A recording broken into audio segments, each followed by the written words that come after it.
সে আমরা স্কুলের জানালায় গ্লাস ভেঙে তার হাতে নেয়, হাতে নিয়ে সে বিভিন্ন ভাবে আমাদের দিকে ঢিল ছুটতে থাকে এবং হাতে জানালা ভাঙা গ্লাস নিয়ে আমাদের বিভিন্ন ভাবে আঘাত করতে চেষ্টা করতেছে।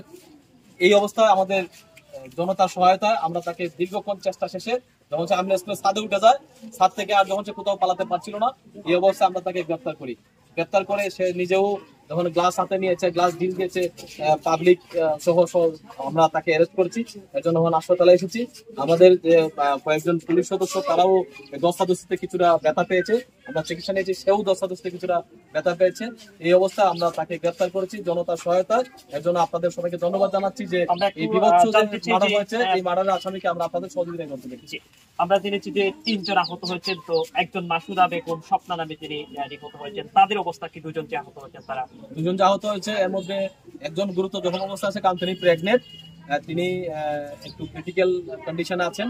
আর আরেকজন অনেকটা গুরুতর জখম অবস্থা হইলেও বিপদ মুক্ত আছেন, তারা চিকিৎসাধীন আছেন। এবং সে কিন্তু ওই সময় তার যে অন্যান্য সদস্যরা আছে তাদেরকেও সে মারপিট করার চেষ্টা করেছিল, আর পারে নাই।